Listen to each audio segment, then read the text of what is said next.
Drive a homemade off-road vehicle to challenge 100 classic off-road routes across the country. The second route is the Wilderness Off-Road Route in Guangzhou.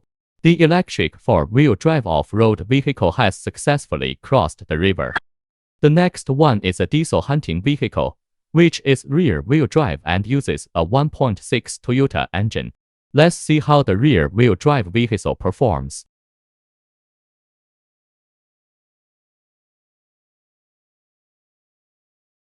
He still can't cross. There are two reasons for the result. One is that it is rear-wheel drive, and the other is that he took the wrong route. If he goes 1 meter inside, he will pass smoothly. The mud outside is soft, so he can only use a winch to save himself. The Wrangler is coming to cause trouble. He is waiting here to do business. So Vietnamese fan, don't be underestimated. You must tow the vehicle up. The little boss is not nervous or flustered. He is still playing mobile games. He didn't know that the tire had already fallen into the river.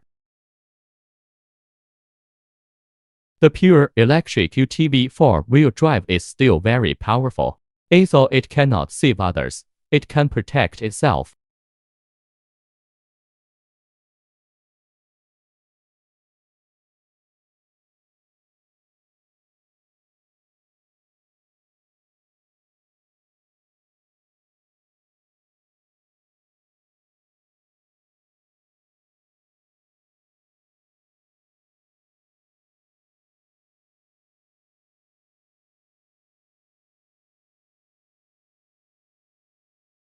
This dog is also four-wheel drive.